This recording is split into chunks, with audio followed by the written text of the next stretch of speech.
Outer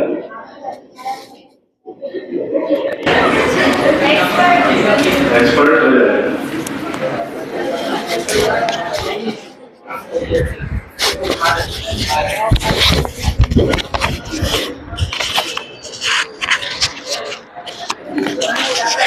करेगा नहीं।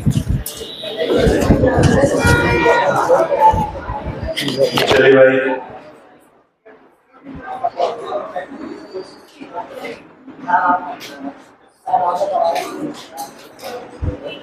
आज किसकी किसकी पहली क्लास है?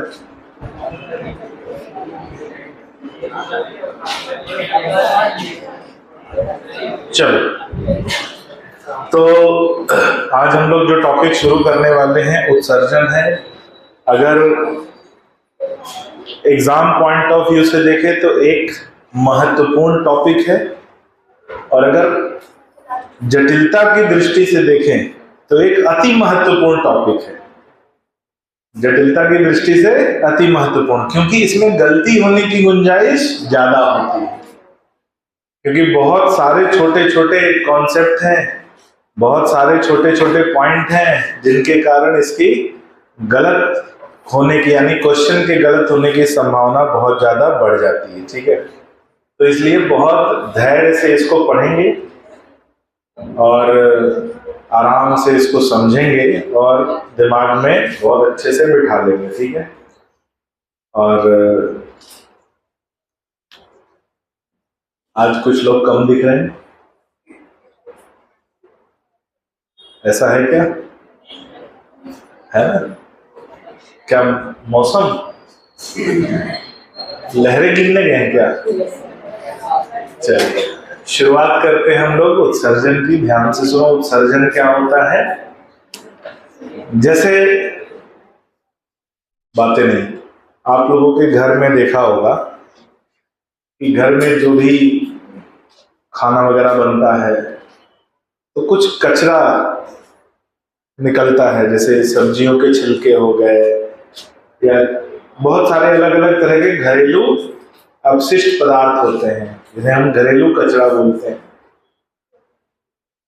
और दिन भर का जो कचरा होता है उसको एक जगह इकट्ठा किया जाता है, और फिर सुबह गाड़ी आती है, गाड़ी वाला आया घर से और तुम लोग जाके गाड़ी में बैठ जाते हो।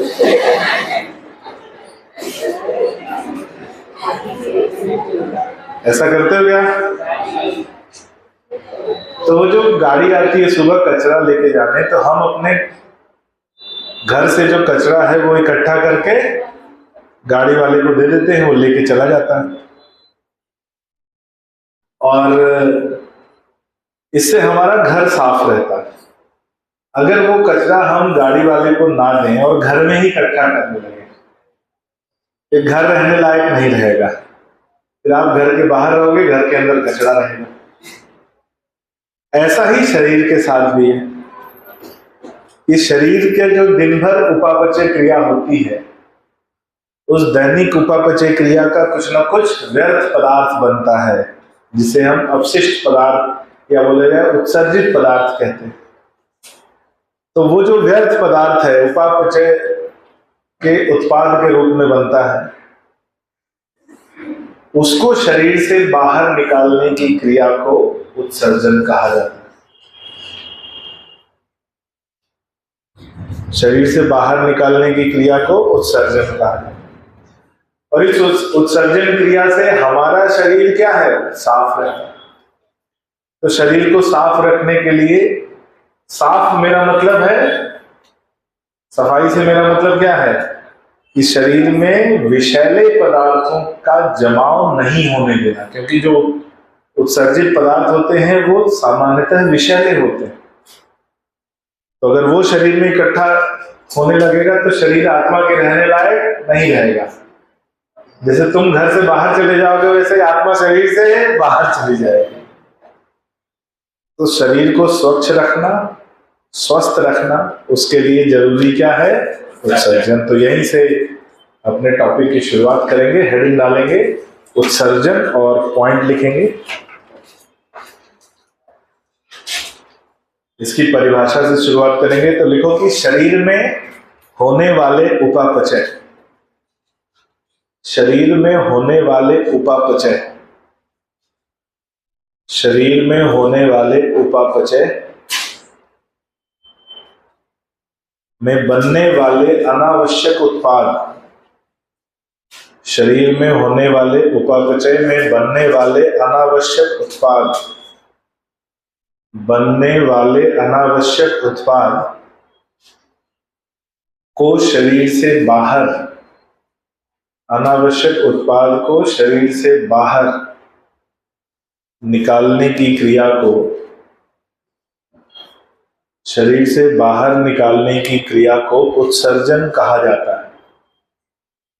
शरीर से बाहर निकालने की क्रिया को उत्सर्जन कहा जाता है। निकालने की क्रिया को उत्सर्जन कहा जाता है। अब अगर हम सामान्य उत्सर्जित पदार्थ की बात करें तो कौन कौन से ऐसे उत्सर्जित पदार्थ हैं जो उपापचय के व्यर्थ पदार्थ के रूप में शरीर से निकलते हैं? तो लिखो कि सामान्य उत्सर्जित पदार्थ, सामान्य उत्सर्जित पदार्थ, उदाहरण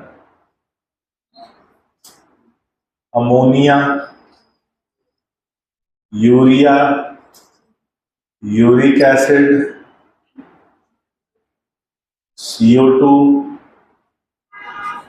जल, ऊष्मा इत्यादि। अमोनिया, यूरिया, यूरिक एसिड, जल, ऊष्मा, CO2 इत्यादि। तो वैसे तो बहुत अलग अलग तरह के उत्सर्जित पदार्थ होते हैं। जैसे जो विषैले पदार्थ भी शरीर में बनते हैं तो वो भी शरीर से उत्सर्जित होते हैं। और ये सामान्य कुछ उत्सर्जित पदार्थ हैं जो शरीर से उत्सर्जित होते हैं। जैसे हम बात करें कि जब हम सांस लेते हैं, यानी सांस लेते हैं और सांस छोड़ते हैं, तो सांस छोड़ने पर कार्बन डाइऑक्साइड की अधिक मात्रा बाहर निकलती है। तो जो कार्बन डाइऑक्साइड बाहर निकल रहा है वो बना कैसे है? उपापचय के कारण बना है। उपापचय का एक अनुपयोगी पदार्थ है, तो वो बाहर निकलता है। ठंड के मौसम में देखा होगा हम लोग कहीं कांच वांच पे ऐसा हवा अगर दें तो उस पे पानी की बूंदें जम जाती हैं। तो पानी कहाँ से आया? अंदर से जो हवा निकल रही है सांस छोड़ने पर बाहर, उसमें नमी उपस्थित है। और फिर ठंड के मौसम में देखा होगा मुंह से भाप निकलता है, तो यानी भाप में भी क्या उपस्थित है? जल और कहते हैं देखो ठंड के मौसम में हमने कुछ लोग का असली नकली पता नहीं चलता होगा। तो यानी ऊष्मा भी निकल रही है, वो भी क्या है? उत्सर्जित पदार्थ है। CO2 निकल रहा है, जल निकल रहा है। गर्मी में पसीना निकलता है। क्या निकलता है? पसीना। उसमें उपस्थित होता है NaCl। क्या उपस्थित होता है? और क्या उपस्थित होता है? जल। कुछ मात्रा किसकी उपस्थित होती है? यूरिया की। कुछ मात्रा लैक्टिक एसिड भी उपस्थित होता है। क्या उपस्थित होता है? Lactic acid. वो सब हम लोग आखिरी में लिखेंगे। तो जो पसीना निकलता है वो भी एक क्या है? उत्सर्जित पदार्थ। फिर अमोनिया, यूरिया और यूरिक एसिड। तो यूरिन का जो उत्पादन शरीर में होता है, और यूरिन में क्या उपस्थित होता है? यूरिया। कुछ मात्रा किसकी होती है? अमोनिया की। तो वो भी क्या है? उत्सर्जित पदार्थ है जो शरीर से निष्कासित होता है। तो ये सामान्य उत्सर्जित पदार्थ है जो हमारे शरीर से या किसी विकसित सामान्य जीव के शरीर से उत्सर्जित हो। आई बात समझ में? उदाहरण लिख लिया, अगला पॉइंट लिखो कि उत्सर्जन के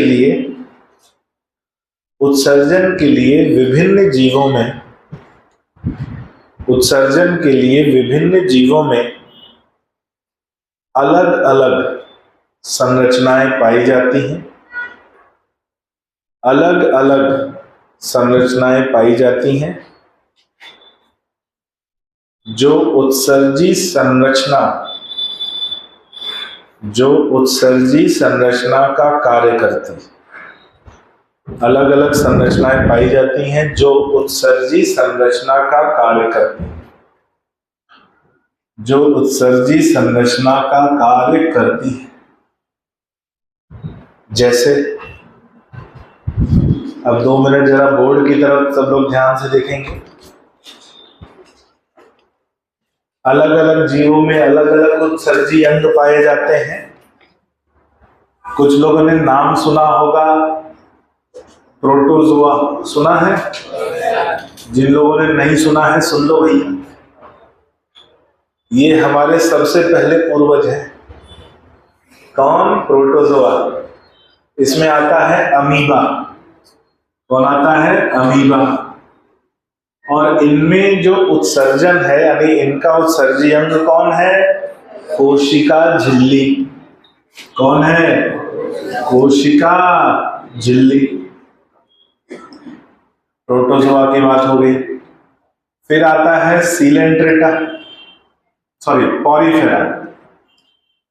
पॉरीफेरा। पॉरीफेरा में उदाहरण मिलता है साइकॉन। फिर आता है सिलेंट्रेटा में उदाहरण मिलता है टीनोप्लाना। नहीं, हाइड्रा। जेलीफिश और हाइड्रा।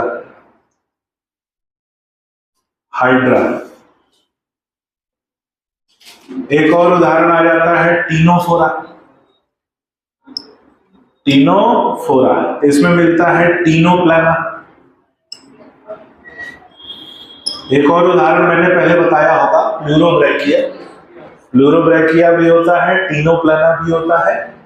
इनमें जो उत्सर्जन है वो कैसे होता है? शारीरिक सतह द्वारा।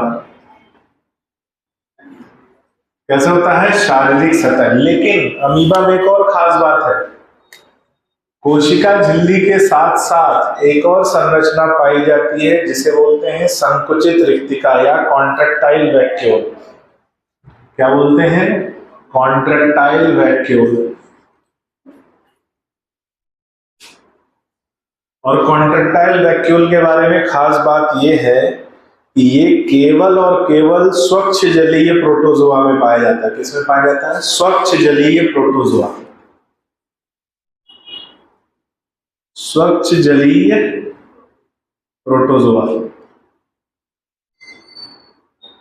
में पाया जाता है। आगे बढ़ते हैं। अभी लिखेगा कोई नहीं, तुम्हारा टाइपराइटर जो मशीन चालू हो जाता है ना, पहले याद करना है, लिखेंगे अपन बाद में। अभी बताओ कि पिछली बार बैठे थे क्लास में जब हमने श्वसन पढ़ाया था, पहले दिन बैठे थे? नहीं बैठे थे। ये जानना जरूरी है। तो टीनोफोरा हो गया। फिर आता है प्लेटीहेल्मिन्थीज।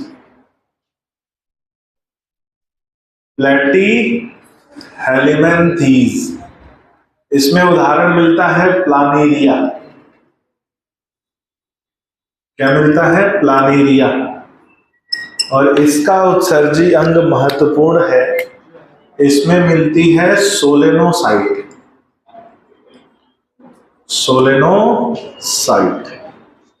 लिखेगा कोई नहीं? कॉपी अगर लिखते हुए देख लूंगा, कॉपी फाड़ दूंगा। लिख लो सोलेनोसाइट, या इसे ज्वाला कोशिका कहते हैं। क्या बोलते हैं? ज्वाला कोशिका। इसे प्रोटोनेफ्रीडिया भी कहा जाता है। प्रोटोनेफ्रीडिया याद रहेगा, महत्वपूर्ण है। फिर आते हैं एस्के हेलिमेंथीज। मैं देख रहा हूं कोई लिख तो नहीं रहा। एस्के हेलिमेंथीज।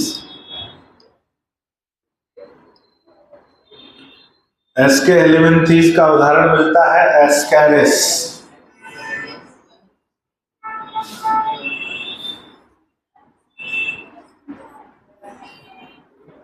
कौन मिलता है? एस्कैरिस। और इसमें महत्वपूर्ण है, कौन बताएगा? विशेष उत्सर्जी नलिकाएं, जिन्हें रेनेट कोशिका कहा जाता है। क्या है? विशेष उत्सर्जी नलिकाएं। एनसीईआरटी में लिखा है विशेष उत्सर्जी नलिकाएं, या जिन्हें हम बोलते हैं रेनेट सेल्स। याद रखना है। फिर आगे बढ़ते हैं, एनेलिडा।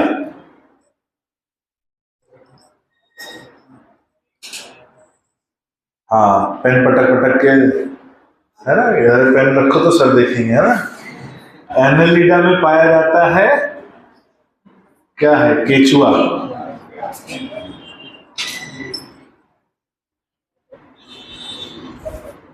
और इसमें पाया जाता है नेफ्रीडिया।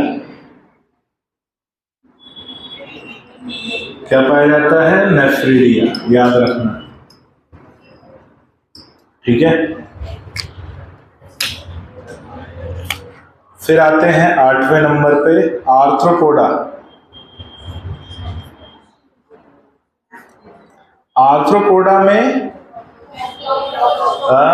एक उदाहरण है कॉकरोच।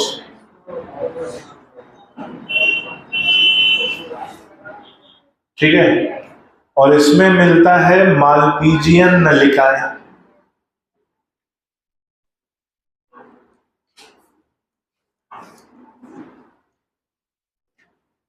जिन्हें कहते हैं मालपीजियन ट्यूब्यूल। Malpighian tubule. फिर 9वें पे आ जाओ, बहुत अच्छी बात, मोलस्का। इसमें हमें मिलता है स्नेल। और उत्सर्जी संरचना क्या है? गलफड़े। गलफड़ों द्वारा उत्सर्जन होता है। और कुछ ऐसे हैं जिनमें किडनी भी पाया जाता है। तो मुख्यतः किससे होता है? गलफड़ों से। और कुछ ऐसे हैं जिनमें किसका निर्माण शुरू हो जाता है? किडनी का। और वहीं कुछ ऐसे भी हैं जिनमें पाया जाता है प्रोटोनेफ्रीडिया। कुछ में पाया जाता है, सब में नहीं। मुख्यतः किससे? तो मुख्यतः किसकी बात करेंगे? मेन कौन है? गिल्स। लेकिन गिल्स सब में उत्सर्जन नहीं करेगा। फिर आता है इकाइनोडर्मेटा। इकाइनोडर्मेटा, इसमें मिलता है हमें स्टारफिश। क्या मिलता है? स्टारफिश, तारा मछली। और इसमें कोई विशेष उत्सर्जी संरचना नहीं होती। याद रखना इसको। कोई विशेष उत्सर्जी संरचना नहीं होती है। नोट कर लीजिए इतना पहले। ये अभी आधी सूचना है, अभी नोट करिए।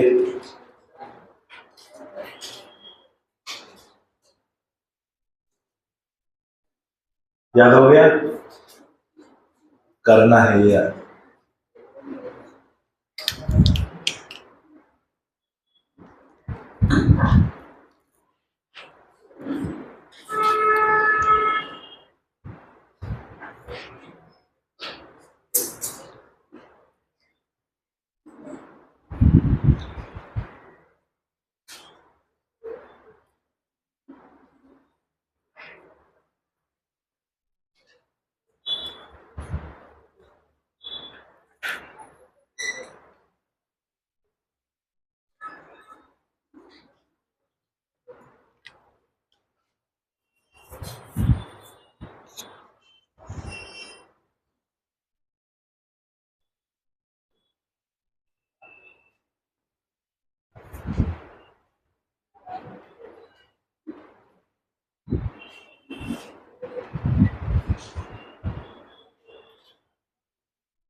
अब इसमें याद कौन कौन सा रखना है भाई?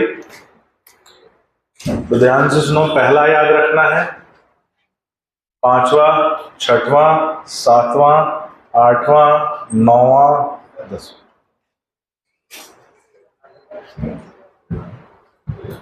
यानी सभी याद रखना है।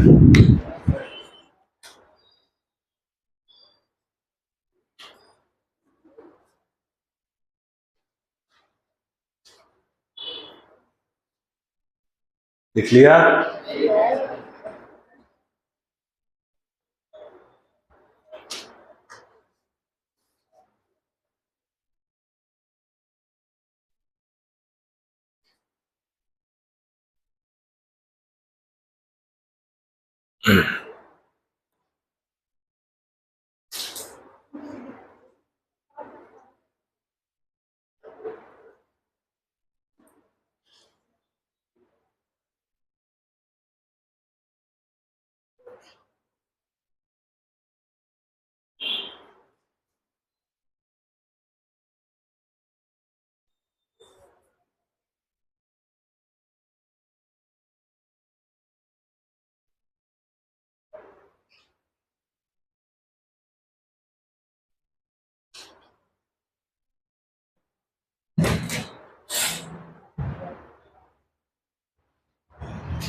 ये बैग किसका छूटा भाई?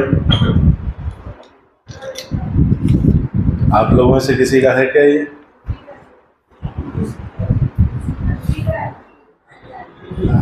कहाँ है? किसका? खुशी?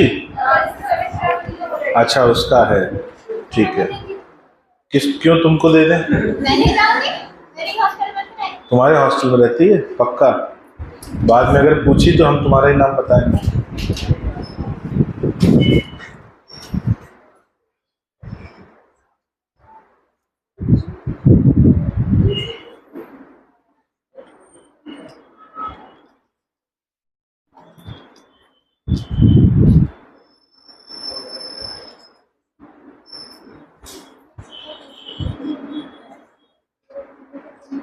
आगे बढ़े।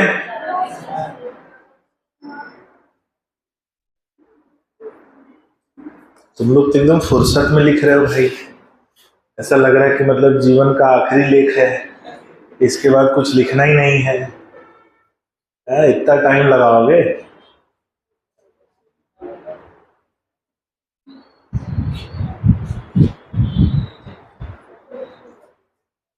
ऊपर का मिटा दें इतना? चलो लिख लो पहले फिर।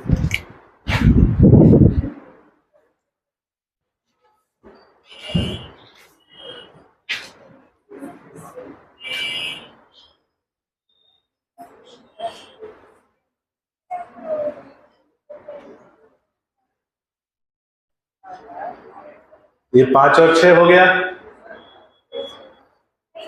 5 और 6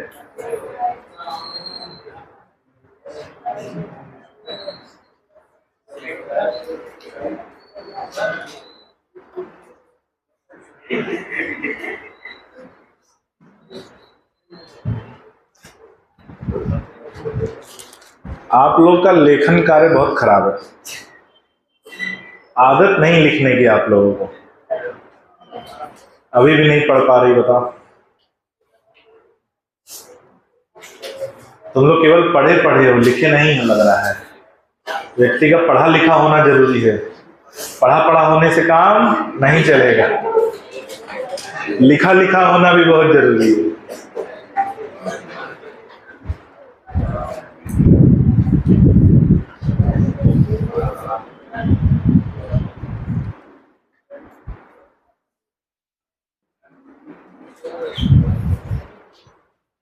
हाँ, नितिन दिख रहा है क्या? नितिन? हाँ, कल आया था।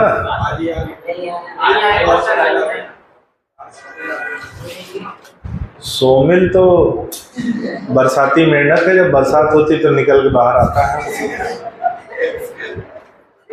अभी देखो 2 दिन धूप निकल जाए फिर गायब हो जाए।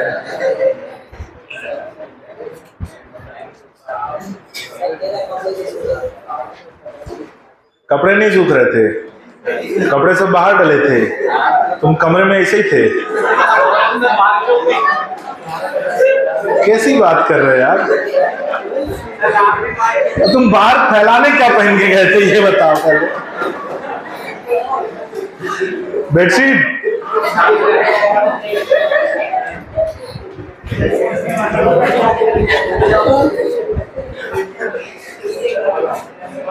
नहीं, टेक्निकली हम लोग इमेजिन करें, तुम बोल रहे हो सर कपड़े नहीं सूख रहे थे, कुछ तो पहने होंगे, वही पहन के आ जाते।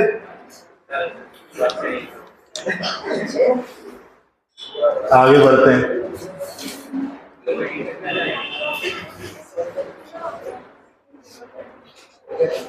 अब हम मिटाएंगे, बट बहुत लिखे, तुम लोग को लिखने को दे दो बस।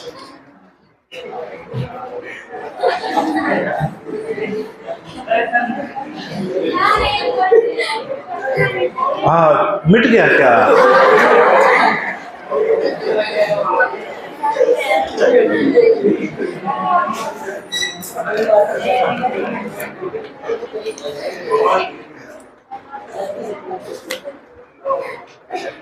चलो आगे देखते हैं, कहां तक हो गया? इकाइनोडर्मेटा तक। कितने नंबर पे था इकाइनोडर्मेटा? फिर 11वें नंबर पे आ जाओ, हेमिकॉर्डेटा।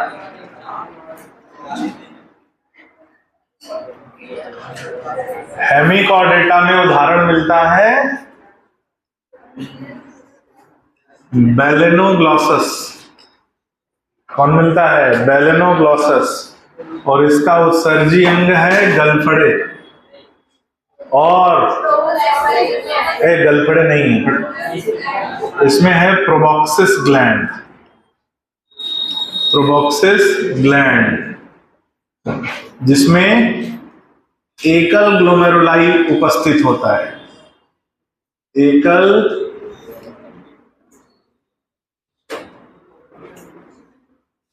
एकल ग्लोमेरुलाई उपस्थित होता है और उसे बोलते हैं प्रोबॉक्सिस ग्लैंड। फिर आ जाओ, कॉर्डेटा की बात कर लें।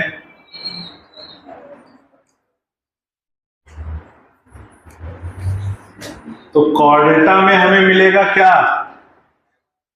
ध्यान से सुनो, कॉर्डेटा में मिलेगा सबसे पहले यूरोकॉर्डेटा। कौन मिलेगा? यूरोकॉर्डेटा। यूरोकॉर्डेटा का उदाहरण कौन बताएगा? फिर लिखना चालू,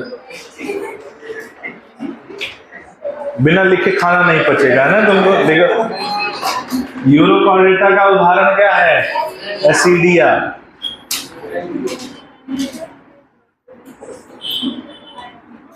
अब आगे मेरे से शिकायत करेंगे सब, सर आप बहुत खराब हैं। क्या सर, एक तो लिखने नहीं देते और दूसरा जल्दी से मिटा देते हैं। हम धीमे धीमे लिखते हैं, है ना? नहीं, तुम्हारी तो मैं बात ही नहीं कर रहा हूं। एसिडिया, एसिडिया में उत्सर्जन होगा किससे? हाँ, गिल्स और किडनी उपस्थित होता है। हालांकि किडनी से उत्सर्जन बहुत कम होता है। फिर उसके बाद सिफेलोकॉर्डेटा। सिफेलोकॉर्डेटा, सिफेलोकॉर्डेटा का उदाहरण मिलेगा एम्फिऑक्सस।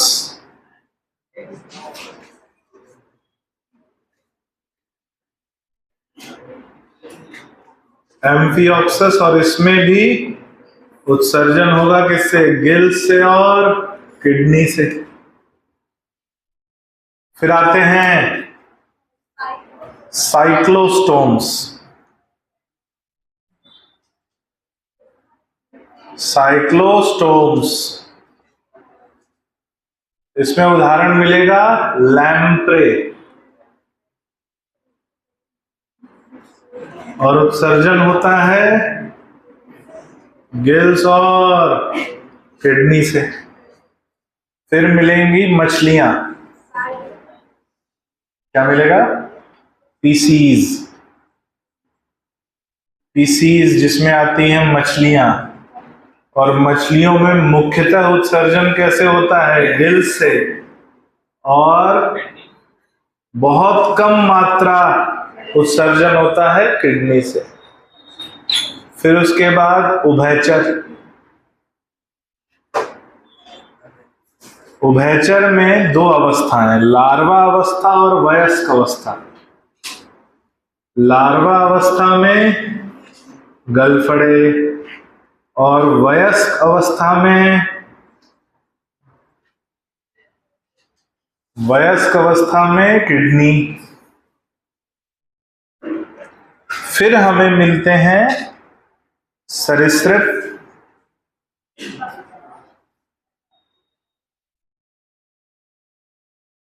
एवीज यानी पक्षी, और मैमल्स। इन तीनों में उत्सर्जन होता है किडनी से। लिख लीजिए।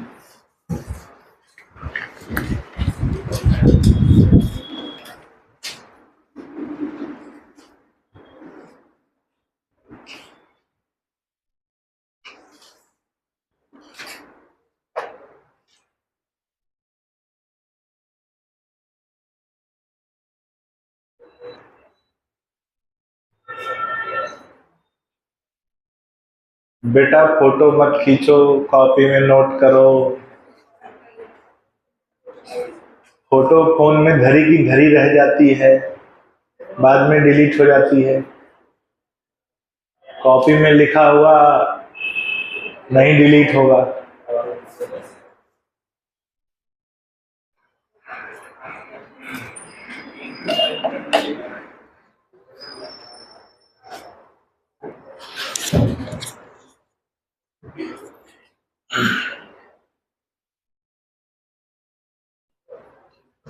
आप लोगों के मॉड्यूल्स आ गए हैं, और कल से आप लोगों को मिलेंगे, ठीक है?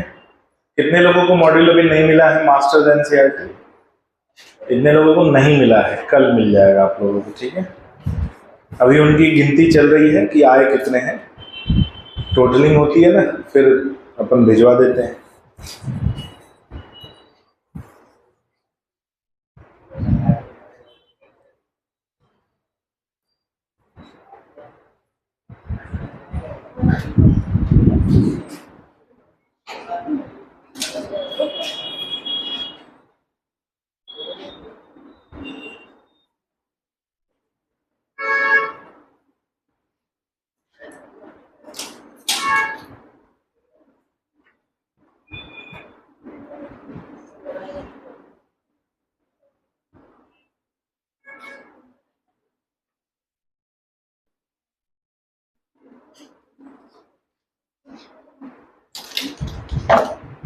चलो भाई,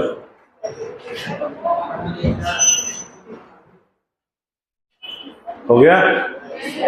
नहीं हुआ?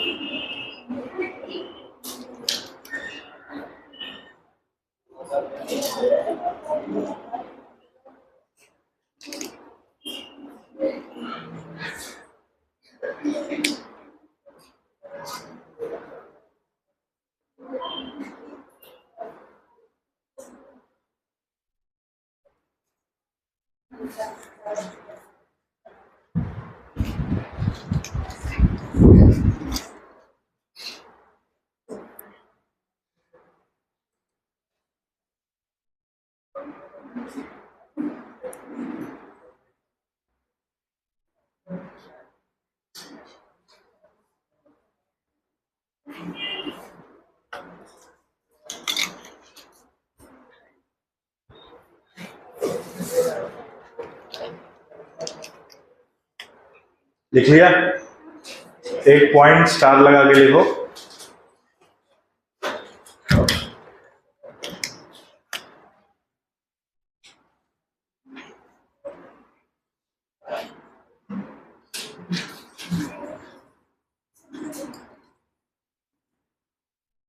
लिखना कि जलीय आर्थ्रोपोड, जलीय आर्थ्रोपोड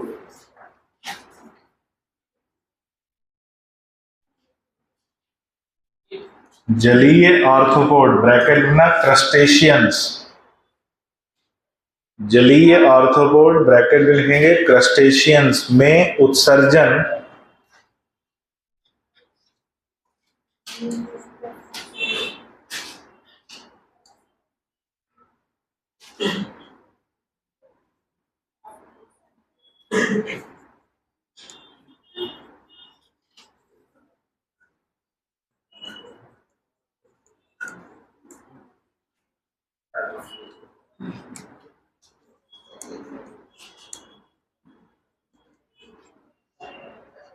जलीय आर्थ्रोपोड या क्रस्टेशियंस में उत्सर्जन ग्रीन ग्लैंड या एंटीनरी ग्लैंड द्वारा होता है।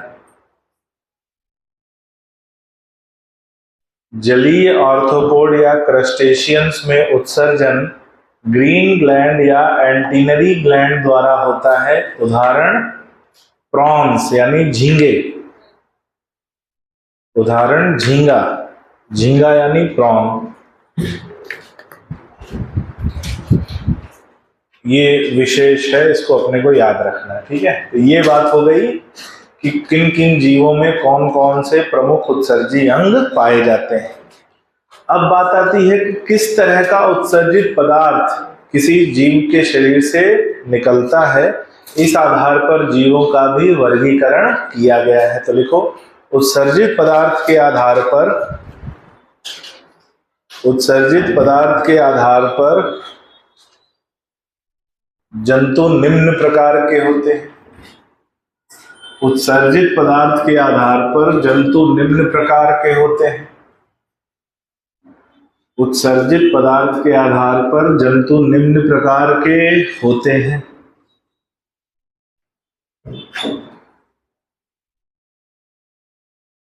उत्सर्जित पदार्थ के आधार पर जंतु निम्न प्रकार के होते हैं। पहला अमोनोटेलिक,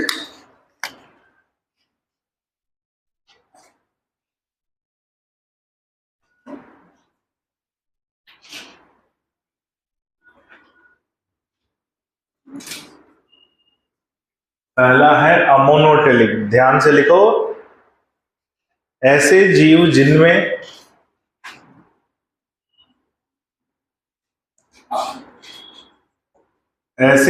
जिनमें उत्सर्जन अमोनिया, ऐसे जीव जिनमें उत्सर्जन अमोनिया गैस के रूप में होता है, ऐसे जीव जिनमें उत्सर्जन अमोनिया गैस के रूप में होता है, जिनमें उत्सर्जन अमोनिया गैस के रूप में होता है, उन्हें अमोनोटेलिक कहा जाता है। अमोनिया गैस के रूप में होता है, उन्हें अमोनोटेलिक कहा जाता है, उन्हें अमोनोटेलिक कहा जाता है। अगला पॉइंट, अमोनिया अति विषैली गैस है। अमोनिया अति विषैली गैस है। अमोनिया अति विषैली गैस है जो शारीरिक ऊतकों के लिए, अमोनिया अति विषैली गैस है जो शारीरिक ऊतकों के लिए, अमोनिया अति विषैली गैस है जो शारीरिक ऊतकों के लिए हानिकारक हो सकती है, जो शारीरिक ऊतकों के लिए हानिकारक हो सकती है। अगला पॉइंट, अमोनिया जल में अति घुलनशील होती है। अमोनिया जल में अति घुलनशील होती है, इसलिए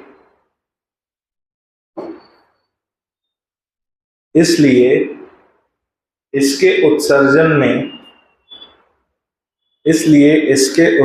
में जल की अधिक मात्रा, इसलिए इसके उत्सर्जन में जल की अधिक मात्रा की आवश्यकता होती है। इसलिए इसके उत्सर्जन में जल की अधिक मात्रा की आवश्यकता होती है। जल की अधिक मात्रा की आवश्यकता होती है, यानी जहरीली गैस है तो इसके उत्सर्जन के लिए ज्यादा जल चाहिए। अब अगर जल की अधिक मात्रा की आवश्यकता होगी तो क्या सूखे स्थान पर जल मिलेगा? इसलिए जो अमोनोटेलिक होते हैं वो जल में ही रहते हैं। तो लिखो सभी अमोनोटेलिक जलीय होते हैं। सभी अमोनोटेलिक जलीय होते हैं। उदाहरण लिखो।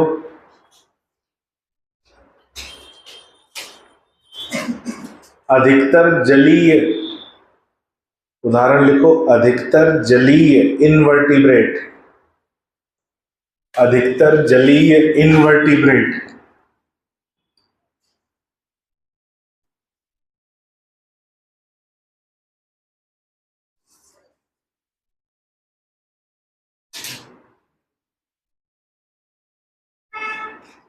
कॉमा जलीय कीट, अधिकतर जलीय इनवर्टिब्रेट कॉमा जलीय कीट, जलीय कीट कॉमा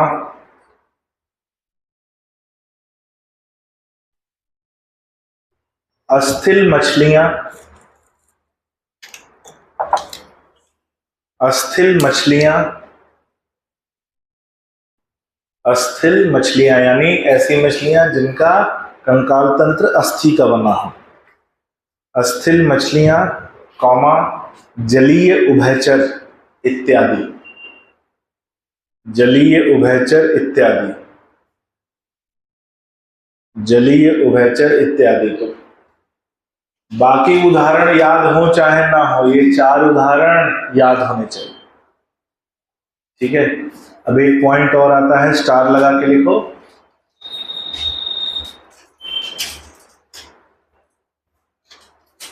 कि मछलियों में गलफड़ों द्वारा अमोनियम आयन, मछलियों में गलफड़ों द्वारा अमोनियम आयन, ये कौन सी मछली की बात कर रहे हैं? अभी ऊपर जो लिखा है अस्थिल मछली। तो मछलियों में गलफड़ों द्वारा अमोनियम आयन का उत्सर्जन होता है। अमोनियम आयन का उत्सर्जन होता है जो जल संतुलन के लिए आवश्यक है, जो जल संतुलन के लिए आवश्यक है, जो जल संतुलन के लिए आवश्यक है, कॉमा मछलियों में किडनी की, मछलियों में किडनी की उत्सर्जन में कोई महत्वपूर्ण भूमिका नहीं पाई जाती। मछलियों में किडनी की उत्सर्जन में कोई महत्वपूर्ण भूमिका नहीं पाई जाती। मछलियों में किडनी की उत्सर्जन में कोई महत्वपूर्ण भूमिका नहीं पाई जाती। महत्वपूर्ण भूमिका नहीं पाई जाती। 2 पॉइंट लिख लिया। हमने एक पॉइंट और लिखा था कि अमोनिया अति विषैली गैस है ना, ये बात याद रखना। और जल में अति घुलनशील है, इसलिए इसके उत्सर्जन में अधिक मात्रा में जल की आवश्यकता है। तो जितने भी अमोनोटेलिक है वो सभी क्या है? जलीय। ये हो गया पहला प्रकार, कौन सा? अमोनोटेलिक। अब आ जाओ दूसरा। दूसरा है यूरियोटेलिक।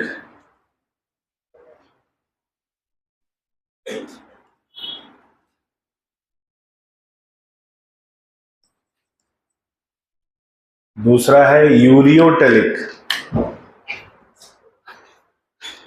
यूरियोटेलिक ऐसे जीव जिनमें उत्सर्जन यूरिया के रूप में होता है।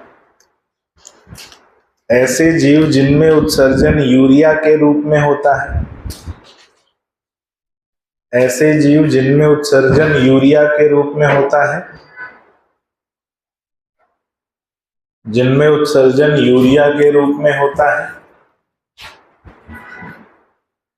अब जब यूरिया के रूप में उत्सर्जन होगा तो इसके उत्सर्जन में कुछ मात्रा में जल की आवश्यकता होती, कुछ मात्रा में। जैसे अमोनिया में बहुत अधिक मात्रा में चाहिए था, तो इसमें अल्प मात्रा में जल की आवश्यकता होती है। तो लिख लो, इसके उत्सर्जन में अल्प मात्रा में, इसके उत्सर्जन में अल्प मात्रा में जल की आवश्यकता होती है। इसके उत्सर्जन में अल्प मात्रा में जल की आवश्यकता होती है।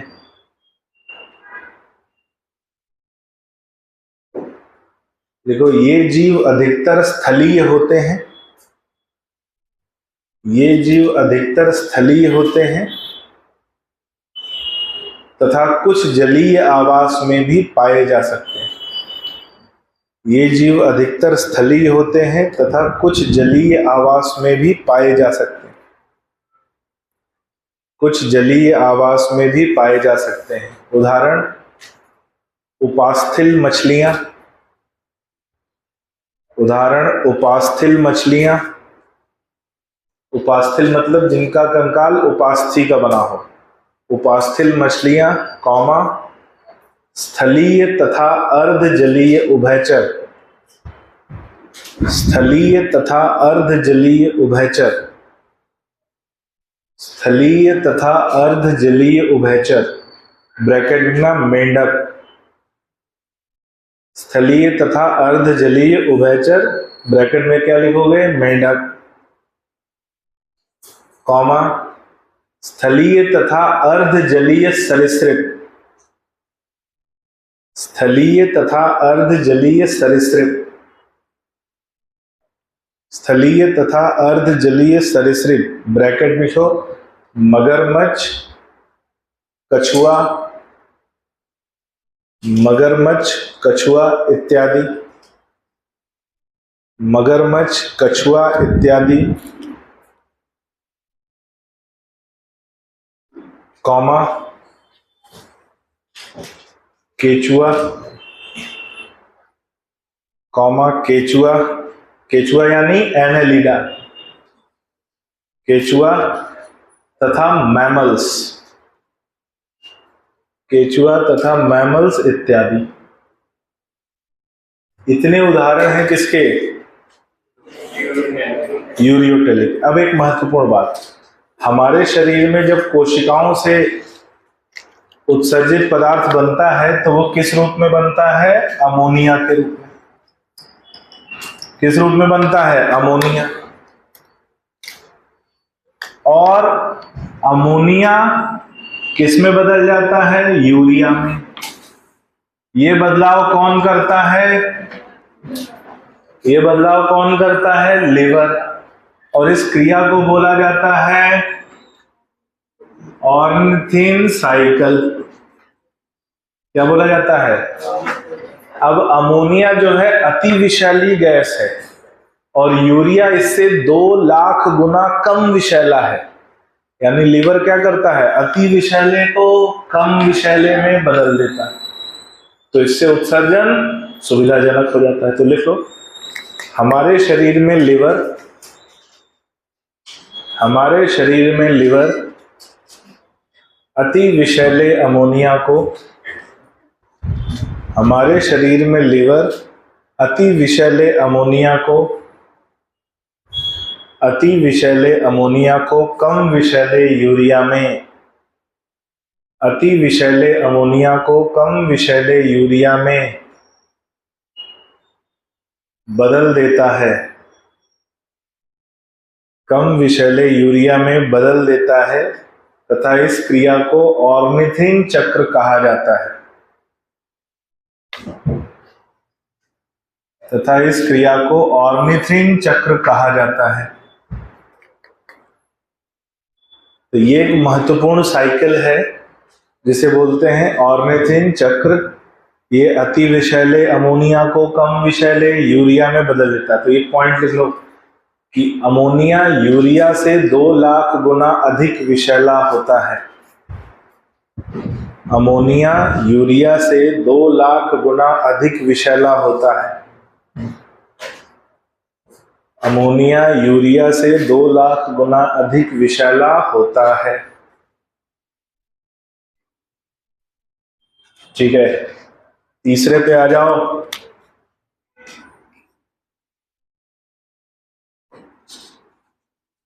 यूरिकोटेलिक।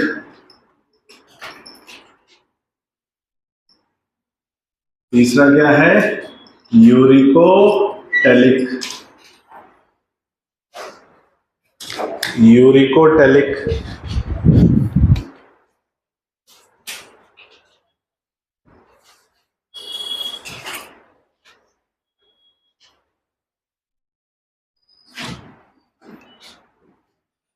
यूरिकोटेलिक वो होते हैं जो यूरिक एसिड के रूप में उत्सर्जन करते हैं। किस रूप में?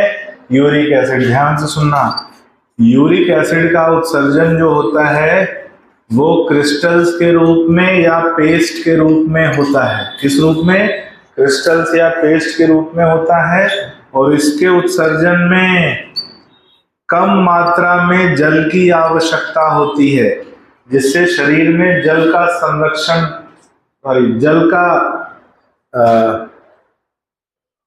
क्या बोलते हैं,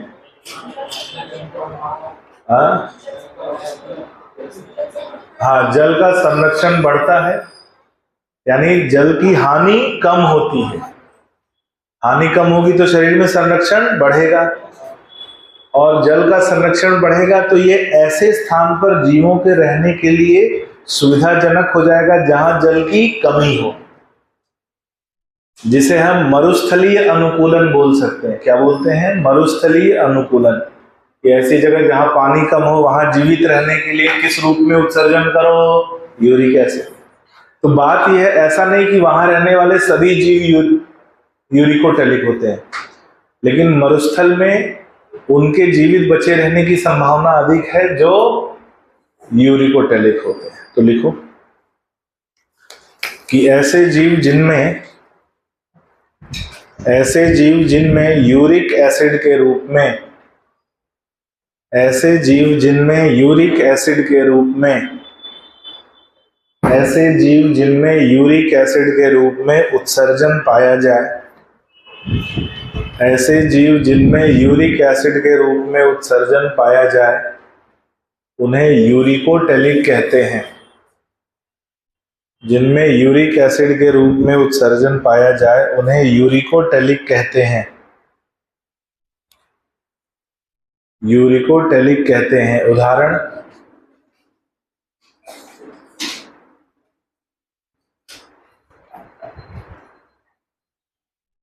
अधिकांश स्थलीय कीट, अधिकांश स्थलीय कीट, अधिकांश स्थलीय कीट कौमा कुछ स्थलीय क्रस्टेशियंस, कुछ स्थलीय क्रस्टेशियंस, कुछ स्थलीय क्रस्टेशियंस कौमा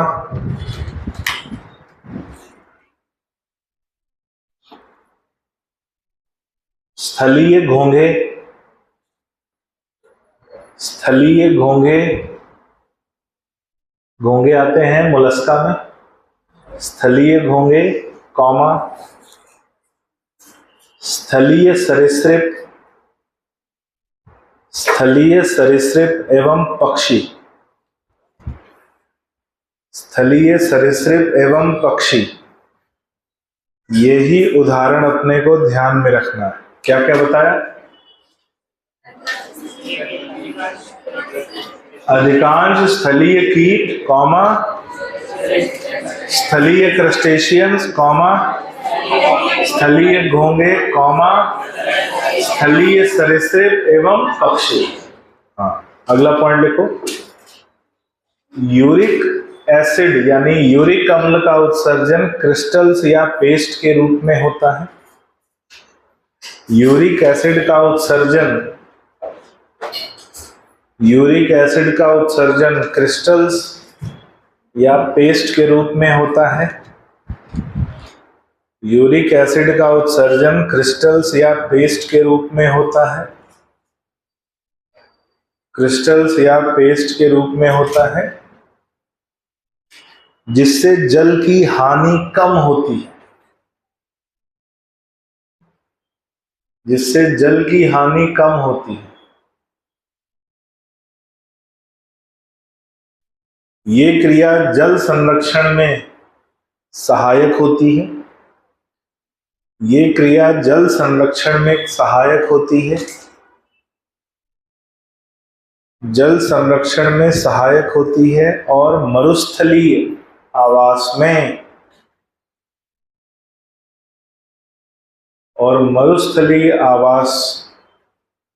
में जीवित रहने के लिए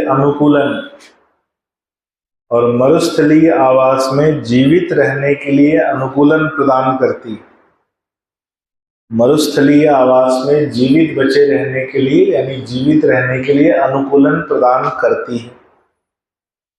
अब महत्वपूर्ण बात यह है कि अमोनिया, यूरिया और यूरिक एसिड में, इन तीनों में यूरिक एसिड सबसे कम विषैला पदार्थ है। तो लिख लो, अमोनिया, यूरिया तथा यूरिक एसिड में, अमोनिया, यूरिया तथा यूरिक एसिड में यूरिक एसिड सबसे कम विषैला होता है, यूरिक एसिड सबसे कम विषैला होता है। अमोनिया, यूरिया तथा यूरिक एसिड में यूरिक एसिड सबसे कम विषैला होता है। अगला पॉइंट ध्यान से सुनो।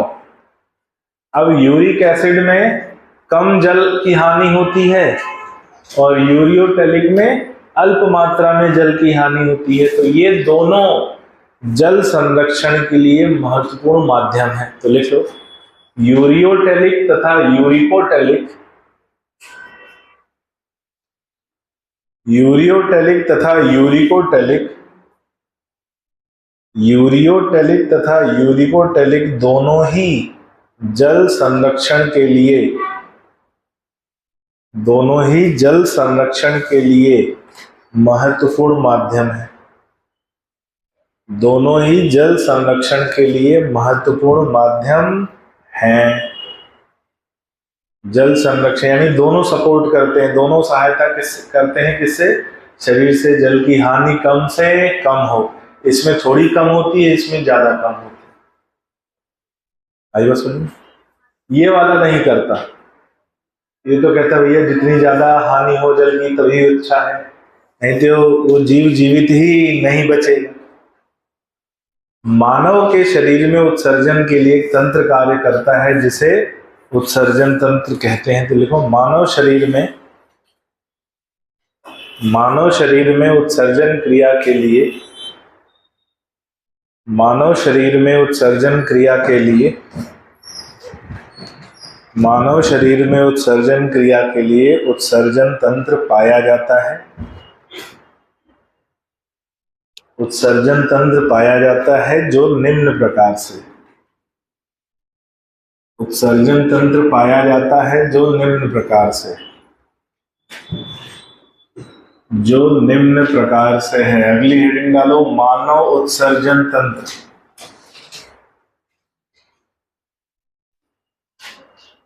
मानव उत्सर्जन तंत्र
चलिए बना लीजिए इसको। ये संरचना है मानव उत्सर्जन तंत्र की। आवाज क्यों आ रही भाई? ये संरचना है मानव उत्सर्जन तंत्र की। मानव उत्सर्जन तंत्र में 4 संरचनाएं पाई जाती हैं: किडनी, यूरेटर, यूरिनरी ब्लैडर और यूरेथ्रा। कौन कौन?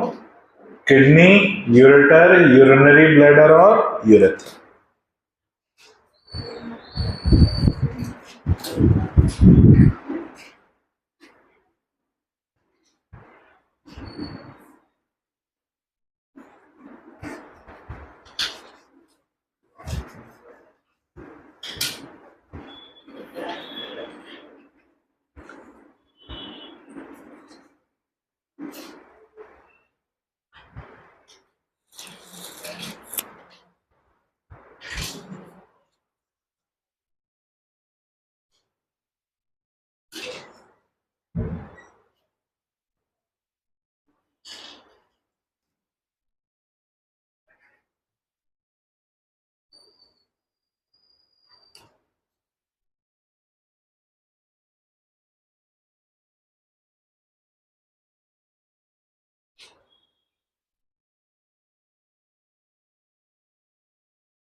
देखो यही फर्क रहता है।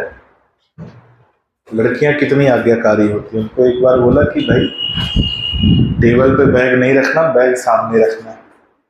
उन्होंने देखो सामने रखा है या नीचे रखा है। वहीं लड़के देखो लोडिंग ऑटो बना लिए।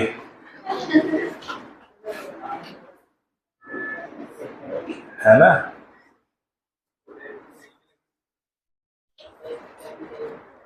चलिए भाई,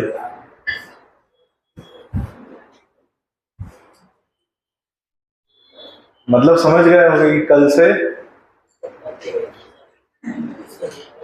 नहीं तो कल देखेंगे। चलिए भाई, हो गया, बन गया कि नहीं?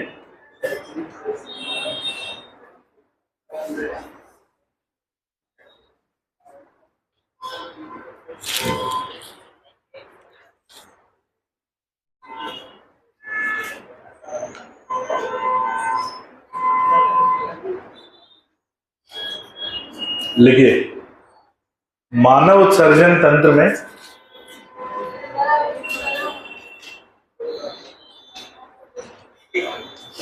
मानव उत्सर्जन तंत्र में निम्न संरचनाएं पाई जाती हैं। मानव उत्सर्जन तंत्र में निम्न संरचनाएं पाई जाती हैं। एक जोड़ी किडनी, निम्न संरचनाएं पाई जाती हैं। एक जोड़ी किडनी, एक जोड़ी यूरेटर, एक यूरिनरी ब्लैडर, एक जोड़ी किडनी, एक जोड़ी यूरेटर, एक यूरिनरी ब्लैडर और एक यूरेथ्रा। एक यूरिनरी ब्लैडर और एक यूरेथ्रा।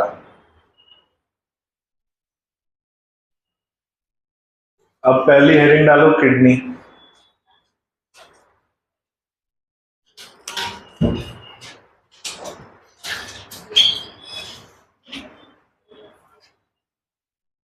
लिखो किडनी। ये हमारे शरीर का प्रमुख उत्सर्जी अंग है। ये हमारे शरीर का प्रमुख उत्सर्जी अंग है। प्रमुख उत्सर्जी अंग है जो उदर गुहा में दाईं और बाईं तरफ, जो उदर गुहा में दाईं और बाईं तरफ थोड़ा पीछे की दिशा में, दाईं और बाईं तरफ थोड़ा पीछे की दिशा में पाई जाती है। थोड़ा पीछे की दिशा में पाई जाती है।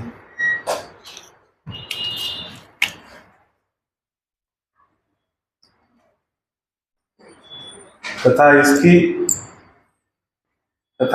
स्थिति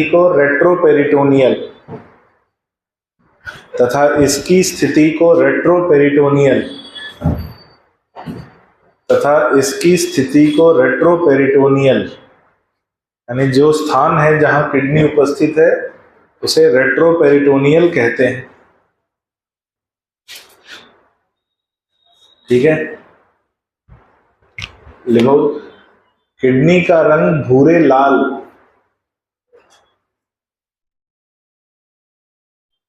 किडनी का रंग भूरे लाल मिश्रण के रूप में पाया जाता है। भूरा और लाल का मिश्रण के रूप में पाया जाता है। इसका आकार कैसा होता है? Bean shape. देखो, इसका आकार बीन शेप। बीन वो बजाने वाला बीन नहीं, सेम के दाने के समान। बीन शेप या सेम के दाने के जैसा, सेम के दाने के जैसा पाया जाता है। नहीं तुम बोलोगे सर ऐसा होता है।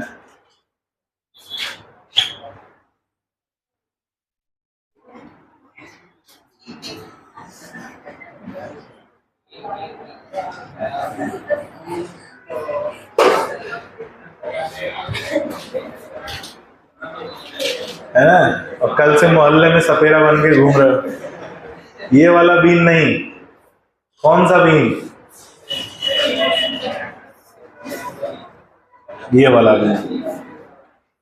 ठीक है, सेम के दाने के समान पाया जाता है। लिखो, अब किडनी का स्थान जो है, अगर स्तर की बात करें तो इसका ऊपरी स्तर T12 और निचला स्तर L3 के बीच होता है। तो लिख लो, किडनी का ऊपरी स्तर, किडनी का ऊपरी स्तर T12, किडनी का ऊपरी स्तर T12 तथा निचला स्तर L3 के बीच में पाया जाता है। ऊपरी स्तर T12 तथा निचला स्तर L3 के बीच में पाया जाता है। आगे लिखो, किडनी की लंबाई 10 से 12 सेंटीमीटर, किडनी की लंबाई 10 से 12 सेंटीमीटर, किडनी की लंबाई 10 से 12 सेंटीमीटर, कॉमा चौड़ाई 5 से 7 सेंटीमीटर, किडनी की लंबाई 10 से 12 सेंटीमीटर, चौड़ाई 5 से 7 सेंटीमीटर तथा मोटाई 2 से 3 सेंटीमीटर तथा मोटाई 2 से 3 सेंटीमीटर पाई जाती है, तथा मोटाई 2 से 3 सेंटीमीटर पाई जाती है, तथा मोटाई 2 से 3 सेंटीमीटर पाई जाती है, 2 से 3 सेंटीमीटर पाई जाती है। ठीक है, देखो, प्रत्येक किडनी का वजन 120 से 170 ग्राम के बीच,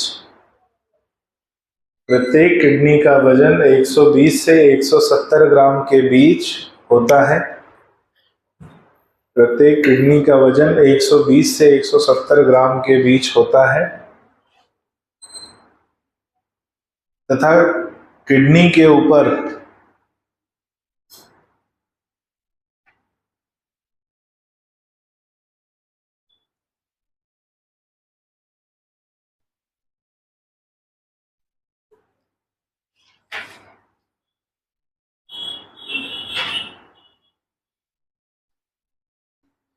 तथा किडनी के ऊपर 3 परतों वाला रीनल कैप्सूल तथा किडनी के ऊपर 3 परतों वाला रीनल कैप्सूल, किडनी के ऊपर 3 परतों वाला रीनल कैप्सूल पाया जाता है। किडनी के ऊपर 3 परतों वाला रीनल कैप्सूल पाया जाता है। कितने परतों वाला? 3 परतों वाला। नाम क्या है उसका? रीनल कैप्सूल, जो किडनी का आवरण बनाता है। रीनल कैप्सूल पाया जाता है जो किडनी का आवरण बनाता है, जो किडनी का आवरण बनाता है। अगला पॉइंट, किडनी की आंतरिक संरचना।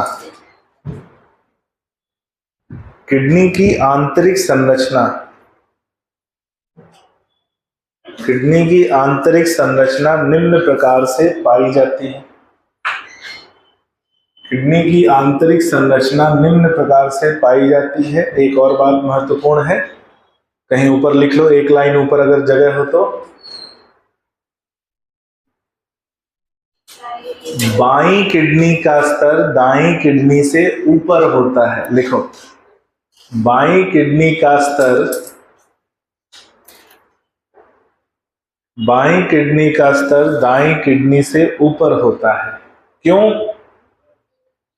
क्योंकि दाईं किडनी लीवर द्वारा नीचे की तरफ दबी होती है। लिख लो, क्योंकि दाईं किडनी लीवर द्वारा, क्योंकि दाईं किडनी लीवर द्वारा नीचे की तरफ दबी होती है।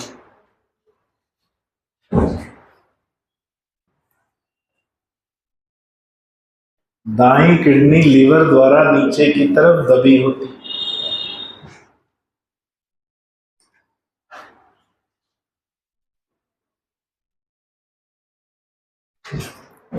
नीचे की तरफ दबी होती है। आई बात समझ में? चलो आगे बढ़ते हैं।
ये किडनी का लंबवत काट है, बना लीजिए।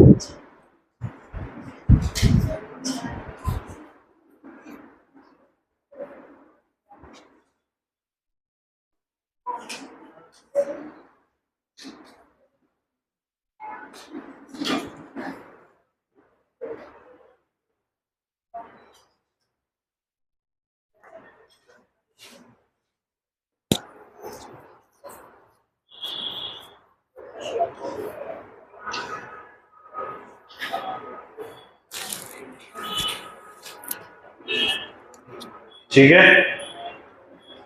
बस अभी आज के लिए ये डायग्राम ही बना लीजिए, कल हम इसको फिर से बनाएंगे और इसी का एक्सप्लेनेशन कल शुरू करेंगे। ठीक है, लेकिन डायग्राम आज बना लीजिए, कल मैं डायग्राम बनाने का समय नहीं दूंगा।